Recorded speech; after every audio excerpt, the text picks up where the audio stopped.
Talk with Grace Redman features conversations with fierce and fabulous people from Grace's community and circle who inspire others with their stories of overcoming challenges to create amazing. Grace is an entrepreneur and success coach who works with individuals to diminish their negative mental chatter, boost their confidence, achieve their goals, and increase their prosperity mindset. Get ready for a series of anything goes conversations with remarkable men and women that will get you jazzed for life's unlimited possibilities of success, freedom, and fun. Welcome to Real Talk with Grace Redman. I'm super excited because my next guest is a straight badass. Today, my guest is Bill Murphy. Bill is a nationally recognized mortgage originator who has been a top producer for over 25 years. Since 2017, he has served as a business coach for the Fairway Ignite program. From 1993 to 1998, he worked as a juvenile counselor for the Worcester Department of Youth Services. He is a marathoner, ultramarathoner, and Ironman finisher and has a second-degree black belt in Krav Maga. He has raised over $500,000 for the Make-A-Wish Foundation and actively supports several charities, including Fairway Cares, the American Warrior Initiative, and the Dana Farber Cancer Institute. He is the founder of the nonprofit Thrive Foundation. Murphy has a bachelor's degree in psychology from Worcester State University and a master's degree in counseling psychology from Framingham State University. So help me welcome to our show today, Bill Murphy. Hey, Bill. Hey, Grace. Thanks for having me. Yeah, absolutely. I'm super excited to have you because so much of what you talk about resonates for me and thriving in the storm. I talk about that, all the time, finding a way to dance in the storm. And you really outlined it, so beautifully. And so I really enjoyed reading the book and hearing about the different stories. And I'll make sure to keep us on track because I can go all over the place because there's so much great stuff. In thriving in the storm. I forgot there were some things I fell off of that I want to get back on. So I appreciate that from you. Why thriving in the storm? Well, there was a couple reasons thriving in the storm came about. One was, man, we sell ourselves short all the time, and we're capable of way more than we think we are. And so you mentioned it, Grace. You mentioned the marathons and the ultra marathons, the Ironmans, the martial arts and things. And I was the one that said I could never, ever do those things. That type of endurance is too hard. And even though I would always finish things that I set out to finish, I probably never wanted to because I thought it was going to be too hard and didn't want to fail. And I think we sell ourselves short because we think we're going to fail. But if you put a program together in anything, business, your finances, paying off debt, I work with people that way, and you can accomplish anything. And then you're a coach, you have the right coach, you have the right accountability partners. You are capable 10x.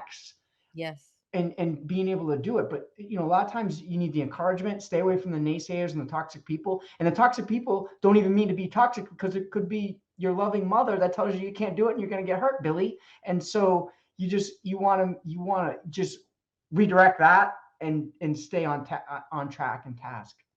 I love so I want to go back because you hit on a few points. I know we're just kind of diving in because there's so much, and I just wanted to dive in with you. Yeah. You talked about a few things just now.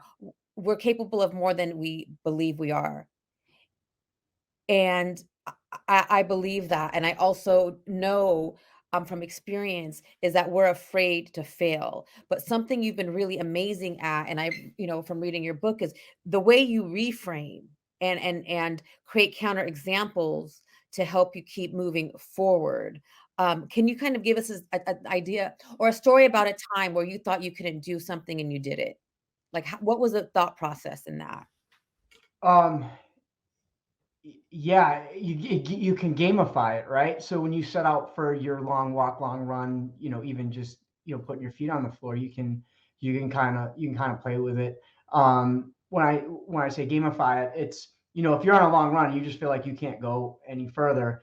Just say, I'm going to get to the next telephone pole. I'm going to get to the next tree. I'm going to get to the next rock. I'm going to, you kind of you play those games with yourself. So it's just basically, it really is literally one foot in front of the other until you get to the next goal. So short micro goals. And, Yes. and here's the thing to remember, and anything that you set out to do, and this was a big problem for me, is, you hit the achievement and you're like, oh, that's it. What's next?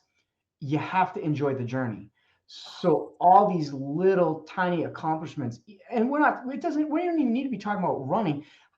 Check your health account. Are you healthy? And if you're not, and you're sedentary, then go walk a mile and Yes. and cheer on that victory. Pat yourself on the back for that. Declare it with your family and friends, and let them know, you know what, I'm starting this program. I'm gonna clean out the cupboards and pantry, and I'm gonna get rid of all my junk food, and I'm gonna start to take care of my health, because my health account is the most important. It's the most important facet of my life, because you can't succeed in anything if your health is down, That's for sure. right? That's So just the little victories along the way. And I've been guilty of it, of not I celebrating. mean, I think we all are. I mean, I love what you said in the book, and I wrote it down. Work-life balance is a myth. I've been taking a little heat for that one. Why though? Because it's true. Because I used to always, like talk about, oh, work-life balance, but in reality, you're right. It's like and I've noticed this, this recently, when I had to put more effort on, healing physically from my recent, situation. Like I couldn't put as much effort into the business. That's just a reality. And so, was there a balance at that time? I think it's a myth, because you're right. Like we could have a balance, but at different times. Exactly. It's whole life balance. Yes. Yes. Why do we have to say work-life balance? Why can't we have whole life? And so really what that means is, can you be a 10 in your wheel of life on all 10 facets or 8 facets or whatever you want to talk, spirituality, financially, career, relationships, health, recreation. The list goes on and on, right? Are you a 10 in everything? If you put 10 effort in all those categories, you would fail miserably. Yeah, Right? totally. Or you would crush your health account because you're so stressed out trying to hit everything. Absolutely. And I love this, because you're right. There's all these different areas of our life. I love how you use the circle. Um, and can we put a little bit into each? We can, for sure, but there's going to be different seasons where this is going to get, like in the summer, my social calendar is a 10, as opposed to other things, because it's summer, and that's, so I think I love what you just said. Is it's kind of it's like a whole life, Yeah, looking at, okay, where am I expending your time? And there's going to be, just like we have different seasons, summer, spring, winter, fall. I think it's the same for life. absolutely. Like when I would go through that process, the first few years, I mean, I've been doing that whole life um, balance sheet, and the first few years, I was really upset with myself and be like, man, my wheel has a flat tire. I'm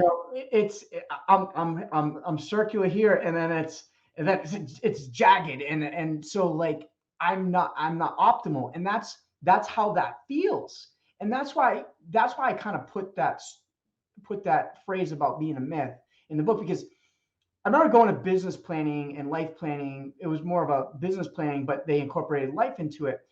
And being on stage, they're on stage, it's a seminar, 4 or 5 days, and your notebook is filled with bullet point ideas that you just want to run back home and just implement.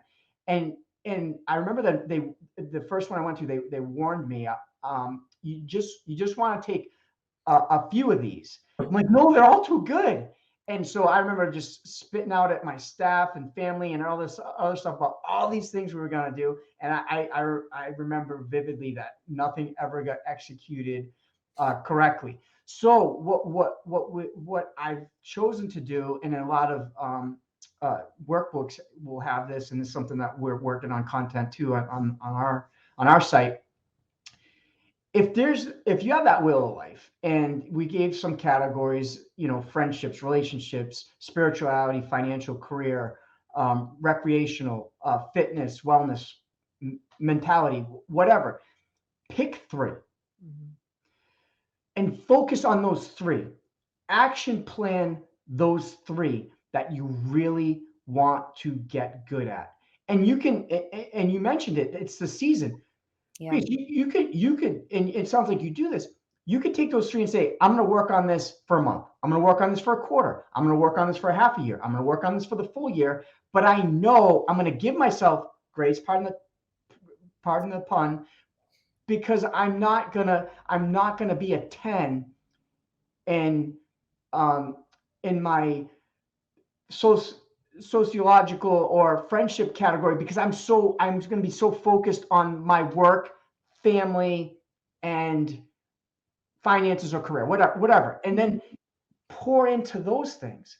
But the summer comes and you're like, you know what? I just killed it this first half of the year. I'm going to enjoy a couple months. I need to reconnect with friends and family, and I'm going to pour into that. However you want to divide it up, I agree. it just has to work for you. But Totally. the one thing I think is very important, and I see so many people in sales and in different careers, is they just don't check the box with their health account, and the health account goes out, and then they're sick, and they've gotten COVID 4 times, and they're not taking care of themselves, and it's just stumble after stumble after stumble. And so that's got to be the first box. You have to have your health as one of your categories at all times. I totally agree. I mean, as most people know by now, recently I just had a diagnosis and I had to have a complete thyroidectomy. And um, so the health is most important. However, what I love, and I think you said we need to build a fortress to prepare us for the storm. Had I not followed, I mean, we're totally on the same wavelength, you and I, because the principles you write about are like, I live those principles. That's why I'm like, I love this.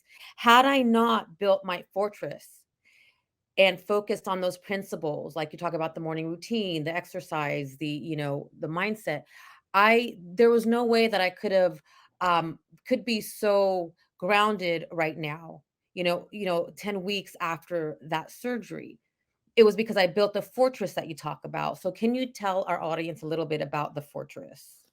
Yeah. So, how many times have we started off the day? And I'll just go back to some times in my life where my fortress may not have been that strongly built. Um, uh, I raised early on, was divorced, and I had 3 kids and my 2 small daughters. And I remember I used to have to get their hair ready, so I'd get the scrunchies, and scrunch their hair up, and I'd try to brush it and everything, and they wouldn't want the breakfast, and they missed the school bus, and I have to drive to school. Now I'm late. Now I'm mad. They're fighting, and I have to take my son, and so like all these different things, and I'm like, my day is ruined, and it's 7:30 a.m. What am I gonna do? And I then remember those days yeah, too. yeah, yeah, yeah. And then you get the call from the office, and so and so's going to be out sick, and then this real estate transaction is going south, and you have all these players and all these things just coming at you, and you're like, I just want to quit the day. Like, how many of us quit the day? And in sales, we used to say, he or she's hiding under their desk because Yeah. they don't want to make that tough phone call or face that tough phone call. So they're not prepared. They're not in a good mindset. Their stress level was not manageable because they were so overwhelmed. So when I say build your fortress, that is your morning routine, right? That's the building of your morning routine. Get up earlier than you would have, because then you can have some peace. Maybe get up earlier than anyone in the house, and have some routines that. And for me, I'll just relate it, and I'm sure you do some of the same things. I journal. I Mhm. journal every morning. I meditate. Nice. And I'll do a 5-minute guided meditation, a Wim Hof method, just some breathing, or a guided meditation, just some Joe Dispenza or some Love unbeatable mind Joe. stuff. Or oh, okay, great. And so I'll do something, and then what I do is I make sure my day is prepared, and I leave enough white space. So you have your highest payoff activities, and then you leave that white space for the storms that come at you during the day, Yes. the unforeseen curveballs that Yes. you weren't ready for. Then you know what you say? You know what? I have a block right here between 1 and 2 let me huddle with everybody. I'm going to get back to you. But I've seen so many people so reactive. They're like, you know what? I just can't do this. I'm going to the bar. Or I can't do this. I'm going golfing. Or I can't do this. I'll figure it out tomorrow. I'll just do it tomorrow. And then pass the buck or start blaming and fighting. And when you prepare and build your mind and your body to be in the right frame of mind, when stuff happens, it's never as bad as you think it's going to be. And then the other part of that is part of that fortress is masterminding and incorporating with as many people that can help you with a rough situation. Bring them in fast. Yes. Don't keep it in and explode later. Yes. Community. Bring in your colleagues, your friends, whatever the situation in your life where it's just pretty unsettling or uneasy or a mini storm or adversity, gather up as many people as you can that can help you. Yes. So there's so many points like you touched on. The morning routine. It's like I've learned when I do have, I've been doing the morning routine for years. I'm way more calm to navigate the storm. So now I'm not really reactive. I'm more responsive. Right. So, shit can come down and I'm like, okay. And I'm able to navigate it instead of like go crazy. The other thing you talked about was kind of when you talked about the circle and different seasons of life. So tell me if you could relate to this. I've learned okay, like in this season, I'm going to focus on this and this season, this, and then those things start to compound. So we like you put the energy into business, like that's compounding. And then when you take your focus off, it's still going. Put a little bit into the relationships and that, continues to kind of compound. And when we take that time in the morning to do those routines you talked about, we have more space for all those things on the wheel. Absolutely. And the one piece for me that's super important and it's a non-negotiable is my workouts. Me too. Okay. And so you're a morning person, I'm a morning person, and that doesn't work for everybody. So everybody's biorhythms are a little different. They have to work out afterwards, and that's fine. And that's fine. Right. You're going to bookend your day with a workout. You're going to finish your day. Hey, when the kids were young, like my workout was at 24-hour fitness with my girlfriend at like 9:30 at night. Yeah. It started to be in the morning, like when the kids were older and I had a little bit more flexibility with, work. But anytime you can get it in is ideal. Right. So that's really key in building that fortress or finishing your day to build your fortress for the next day, because you fit the endorphins, the dopamine, the just flooding of just great energy and feeling that overcomes your mind, body, and soul.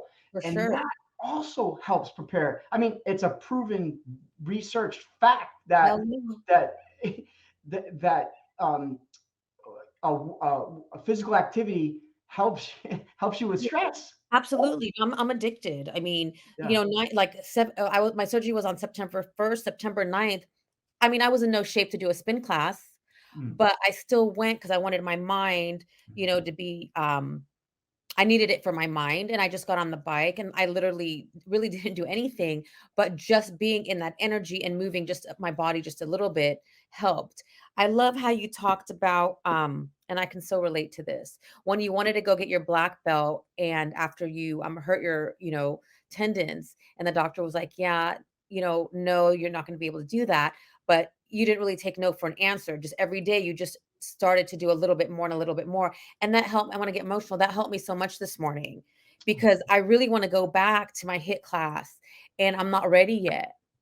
So this morning after so I did the 15 minutes this morning and I was like, damn, why can't I? And then I finished reading, part of your chapter and you just validated for me. Like it doesn't have to be 100% right now, as long as I'm getting there. Absolutely. So there's two things there. One is you can find the silver lining when that adversity hits, right? So find out whatever that is. And I'm sure you have gone through it and you're still going through it now. And you just mentioned you were still able to get something done that you wouldn't have. And while you're, going through that, there's also there's lessons there. Always. So what the positivity you can pull out there, and then what is, hey, this wasn't ideal, but there was a lesson in that. And what did I just learn? So you can look at it both I ways. learned, I've learned, like, after reading, your last chapter, I learned, oh God, I can't wait to get to that part with you. But I learned, like, it doesn't matter, just show up. Like, if you show up for 5 minutes, you showed up. Like, that's your best. It's better to give an effort than give no effort. Yeah. Do you want me to talk about that storm of the tendon that you mentioned? So yeah, so I'm gonna get to that because that's badass, bro. Badass. Um, there's so much. So going back to that, yeah, I guess we can start that story. I Okay. read I read the story about Kobe Bryant, right? Yeah. Like Kobe, like, got this injury, and 99.9% of the players would have just got off the field. Okay, I'm gonna have to mention this, like, they were playing the Warriors because I'm a Warriors fan. Yeah. But he didn't sit down, like, he went in on that injury and won the game. So I'm gonna you take it from here with that because your story is amazing. Yeah. So the Kobe Bryant story was, and I'm a Celtics fan. And Okay. I didn't like the guy. I really did I not. love Kobe Bryant. I mean, he was amazing. But his work ethic was second to none, It and his was. mental toughness was second to none. So It that was. story that you're telling, the guy goes up for a shot, lands, rips his Achilles. Now, if you've ever had any injury with a torn tendon, that is one of the worst, right? And so they know it's torn. They're trying to take him to the locker room. He's like, I was just fouled. I'm going to the free throw line. And he's now, so it's one thing to go to the free throw line and suck it up and embrace it and shoot a couple of basketballs and brick them and then go to the locker room and say, oh, you know what? That was a valiant effort. He swished both of them and then went off the court. He wanted to get taped up and come back in. So that's really what mental toughness is about. Totally. My injury wasn't as sexy. I was walking down my stairs on my way to a run. It was last year. I was running for Make-A-Wish for the Boston Marathon, and my daughter's getting some dental work done. So it was like 5 a.m. It was dark out, and I was texting her just some good luck or something, and I wasn't looking. It's almost like don't text and walk, right? Oh no, that's don't text and drive. But anyway, so I'm coming down the stairs and I actually missed the 2 bottom stairs. And when my left leg hit, it impacted in such a way, it just blew my leg out. Like I knew I slipped, but I was going to catch myself on that leg. But you think you got the next step, but it's like more feet to go. And so it just blew out my quad tendon, totally detached it from the bone. And I had surgery the next day. So I'm getting all this love from just Make-A-Wish and the Boston Athletic Association and just my peers and colleagues and friends and family, and just hey Murph, hey Bill, hey, so sorry, you can't do the Make-A-Wish run this year, and all this other these nice things. And I was that day after surgery, I was well under the influence of whatever drugs I was under to go through that surgery. But I was like, no way, man, we're gonna do this. And I started figuring out that we could do the Boston Marathon, and then let's contact these people. And Crutches. On yeah, crutches. so like I'm on crutches. I couldn't even lay in bed. I had to lay on a recliner, but for a little bit of time. And so I'm getting no from the Boston Marathon, Boston Athletic Association says, no freaking way. Liability all day long. We don't need to be a headline. Crazy? What's wrong with you? Of negativity. So I says, we're going to figure this out.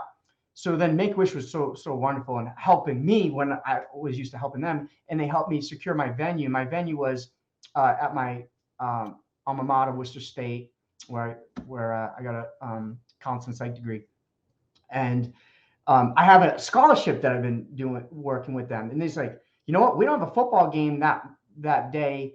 Take the football field and use the track. And I was like, okay. So everything started coming in, and then like that within that time frame, I started. My dog was my running partner, so I started crutching around my pool. My dog was so happy. That was, unlike myself, and I realized I did like it was a mile around the pool, and it took my pace was going to be, I think it was more than a half hour. So my pace was going to be about 13 hours to do a marathon on crutches. Well, 60 days later after surgery, it was marathon day. Ended up doing the marathon on crutches, And it was kind of funny because a lot of people were like, aren't your underarms sore? Aren't you hurting? And I was like, aren't you bleeding? Aren't you chafed? Aren't you this and all that? I was like, no, that was the 60 days prior to the marathon. I'm chafed and sore and bleeding and all that stuff. The day of was a piece of cake. And and this is where positivity just makes all the difference in the world. Yes. So I'm having a good pace, and I end up finishing in over 6 hours, which is a really good pace on crutches, right? You almost broke the world record. Um, Unofficially, yeah. It was adrenaline. But I got to tell you this, Grace. My pace was great, but I never tired. In the last 3 miles, so we're running for Make-A-Wish. And In 6 hours, you never tired? No, I took a break, had a banana, and maybe pee. Take a break, have a banana in the 6 hours while I do this on crutches. And so there's all these Make-A-Wish families. And so I remember so many people saying, what do you have to prove? Just do it next year. You have nothing to prove. And I said, these kids with this critical illness, they don't have a choice. If I can choose to bring more awareness to them, that's what I want to do. And so silver linings, we talk about the silver linings is I raised quadruple the amount of money that I've ever raised for them over all the years of racing.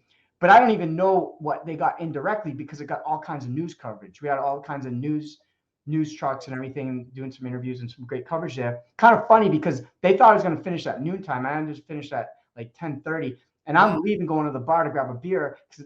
And the news trucks are coming in. You're like, I'm done. If they want to interview me, they had to go to a sports bar. I think the Patriots are playing. And so, but here's the best part of all this.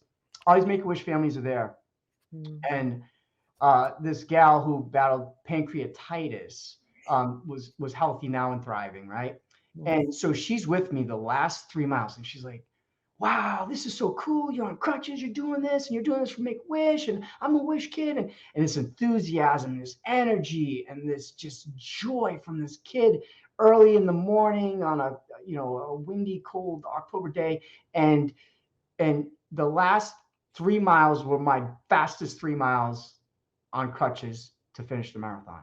And so why do you think they were the fastest 3 hours? Because she motivated you? 3 miles. It was those were the fastest. That was the fastest time because her energy carried me. I felt, when I look back on it, I actually felt like I was floating. The crutches or my feet weren't hitting the ground.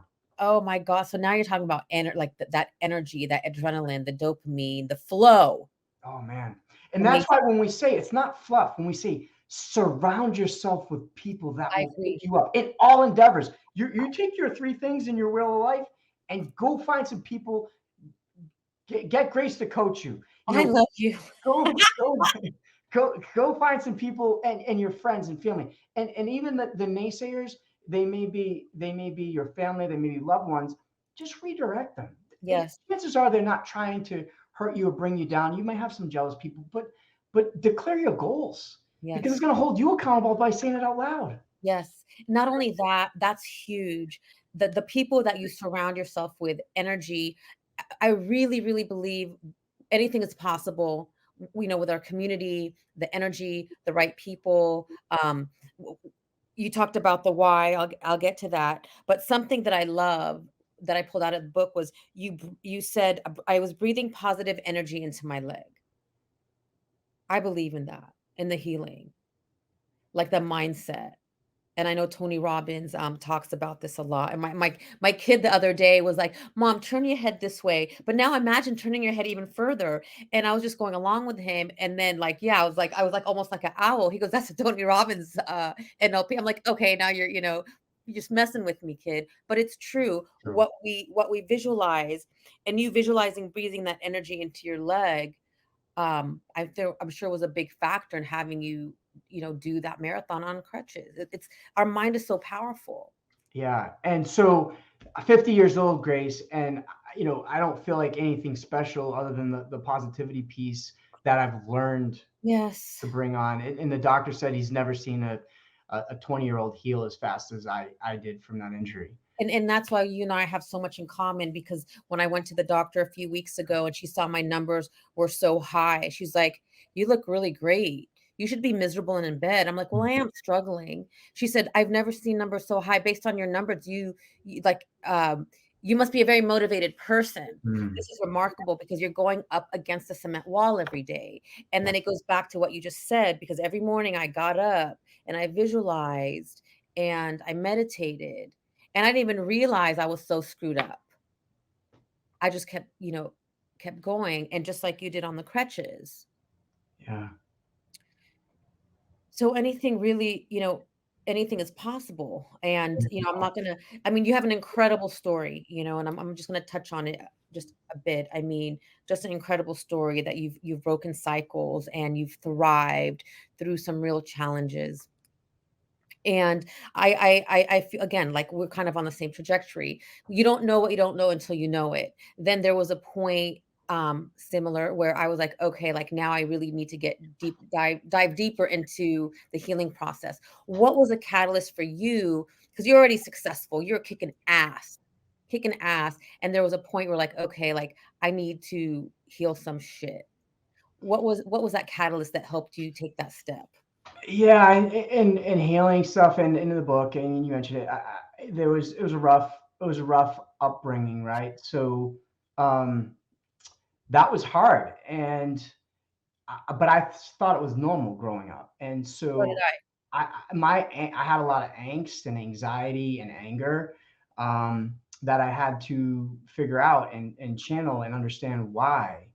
And that was so the healing process started with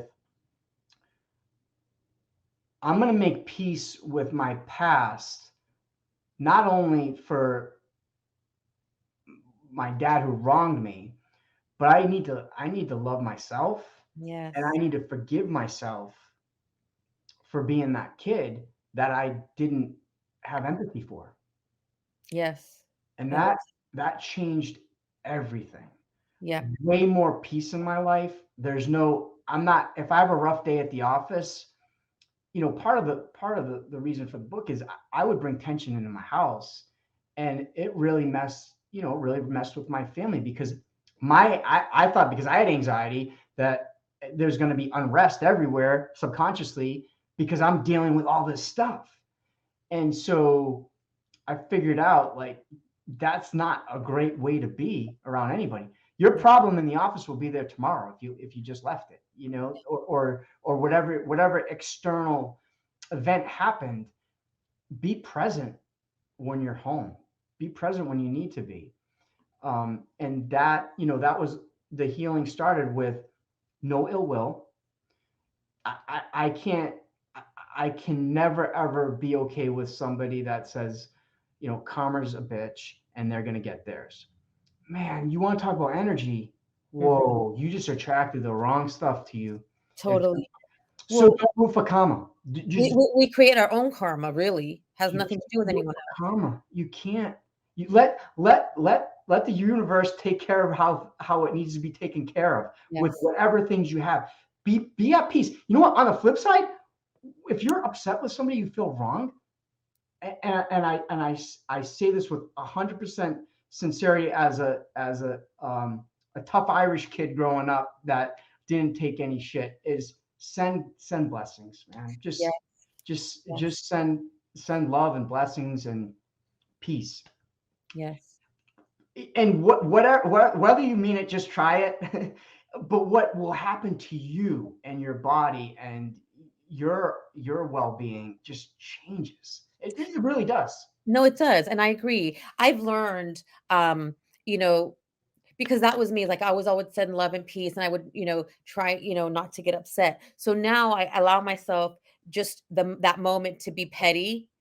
And then, like, then once I'm petty and I let it out, that love and peace, because it feels so much better. And the more love and peace we put out, the more love and peace we get back. Like in my life, I really have very little drama. That's a fact. That's a fact. Living, 40 years in a drama-filled life, and now I'm 52. The last like very little drama because like you said, it's like, all right, I'm just going to send love and focus on the peace. I'll let myself be petty. I'll say what I need to say in private, and then and I go back to that. And I love how you said that. The other thing is our past does not define us. No. We don't have to live in that and you did a great job at that. Like, we don't have to be a victim. Like, what you experienced, what I experienced, it was tough, but we didn't allow it to define us. And so I want to get that point across. And that's a point that you made, so beautifully in the book. There's points I wanted to cry, but you didn't let it stop you. Yeah, be careful of letting other people call your identity. Yeah, oh, yes, you talked about that too. You got to make your own identity. And Right.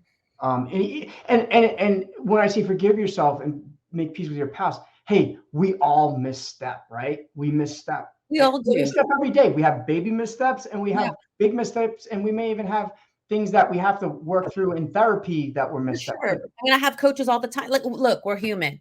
Yep. Yep. So be okay with that and just focus on doing things for the greater good, and your past where you may have misstepped, even wronged people yourself, will change, because then it's what you're doing now and what you're doing for society or the greater good. And that's my motivation now is my kids. They've seen me at my worst, right? Of course, kids have seen their parents at their worst, and Totally. and a lot of my own mistakes. But I want the whole thing with the Make-A-Wish and the whole thing with the charities and some of the things that we do for the community. I'm doing not only to help society, but I want my kids to see that and say, you know what, Dad may have effed up early on, but I see these efforts he's making, and they can Yes. learn from that. So we talk about purpose and why, and your purpose and why can change. You don't need to have the same purpose and why. You didn't have the same purpose and why you had 40 years ago, 30 years ago when you didn't have kids. No. So if your kids are your purpose and why now, what was your purpose and why before? It's okay to evolve. It's probably Always. okay. And a lot of Absolutely. I people do agree. that. Like, my why is always going to be, the spirit that I'm focused, whatever it is. Like, don't be rigid in your thinking. I agree. I love that. I love how you said, "Don't be rigid in your thinking." I think so many of us are so rigid, and we lose the spirit to live in that rigidity. I Mhm. think we need to be, I don't want to say need, but it's good to flow and allow ourselves to change, because I'm not the same person I was a year ago or 6 months ago or 3 months ago, and that's okay. The other thing I love recently, my kids, like one of my sons saw me like like I'm always like so quiet and demure, and he saw me be super messy for the first time, and he didn't know what to do, and I think it's so important that our kids, especially our kids, to see us in our humanness, because it teaches them like you can still be messy and thrive. Like, no one's perfect. And just because you're messy, it doesn't mean you're not successful. Just because you're messy doesn't mean you're not going to thrive. Just because you fuck up doesn't mean you're not a good person. You just tell your kids it's controlled chaos. that's that's what it is, controlled chaos. Because I'm the same way. I'm pretty messy myself with that I kind of mean, because this is life. Like, let's be real. Like, this is life, and we get to live it on our terms, and that's you, and you've done that, and that's what I mean, I love about you. And then just the determination and the marathons, and like you don't give up. You just keep going. If there was one thing that you could share, um, that helps you through, like, what would, because there's so many principles, and there's so much, it's this lifestyle. If there's one thing a person can start with today, what would that be for you? What would you share? Recognize your thoughts and your feelings, Mm, especially in the morning, right? So there's some research, and I checked on this. There's research that says we think 90% of our thoughts, especially upon waking, are worry thoughts or negative thoughts, however you want to phrase it. And the research goes on to say that only 10% of those worry thoughts come true. true. So 90% don't. And the 10% that comes true was never as bad as it was anticipated. And then to take that a step further, we think, I think the number was 85% of those same worry thoughts the next day.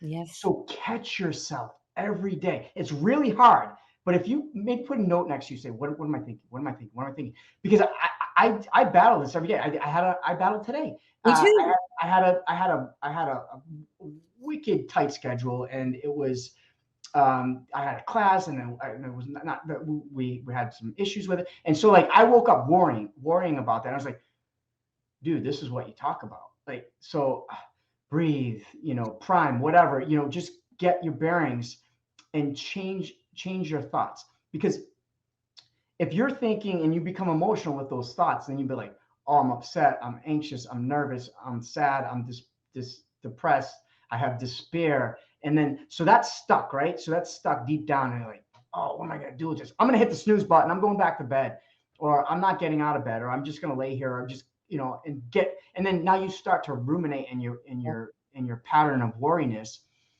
Break out of that and start to just, and we talked about this earlier, Grace.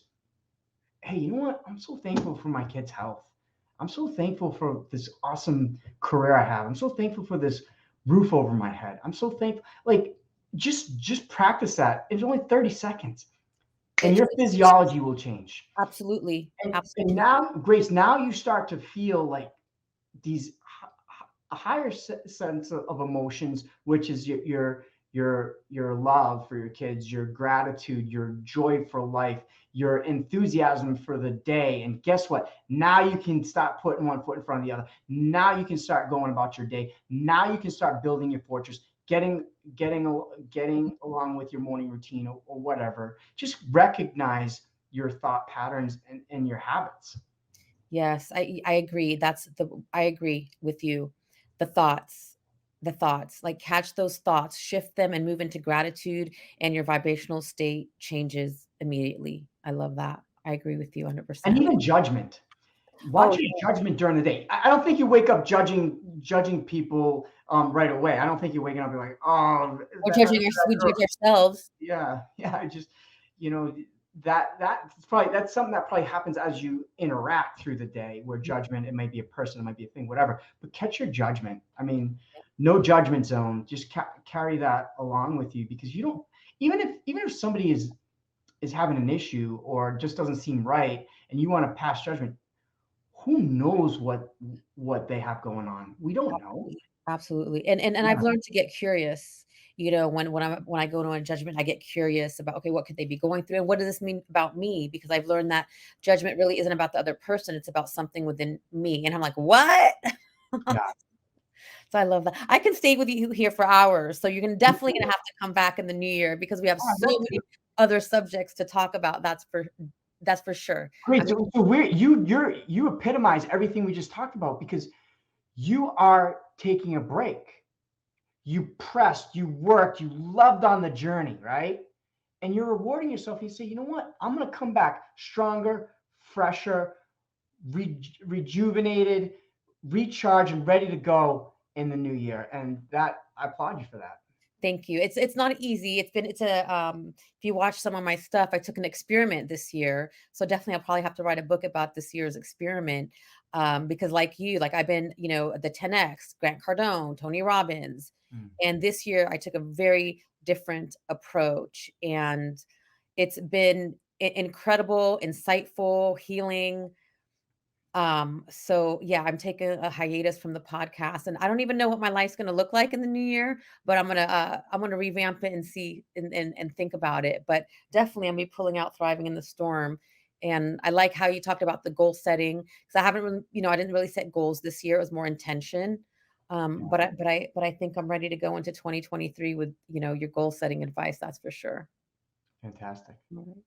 I loved having you. I definitely, like I said, love to have you back in the new year, and hang on with me though, Bill, don't go. And to everyone that was watching then with us, Tammy, Mario, you're great too. Higher Consciousness, Tammy, Control is always amazing. Jeanette Lee, all really, like we said, high vibe, incredible people. And I really appreciate you, and I'm grateful for you. And those on the replay, and those of you watching who did not let us know that you're here, I appreciate you. I love you. I wish you an incredible day.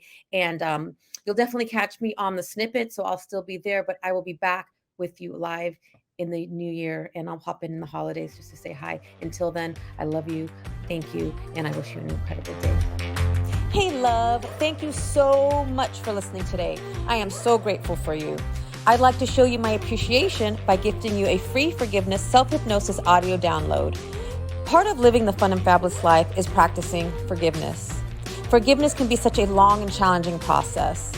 My intention is that this forgiveness audio will help you in practicing forgiveness, especially with yourself. Grab it by visiting daretoachieve.com/forgiveness. For more inspiring tips, make sure to connect with me on social media. Drop me a line on Facebook or Instagram at Grace Redman Dare to Achieve. Until next time, keep moving forward towards living your fabulous life.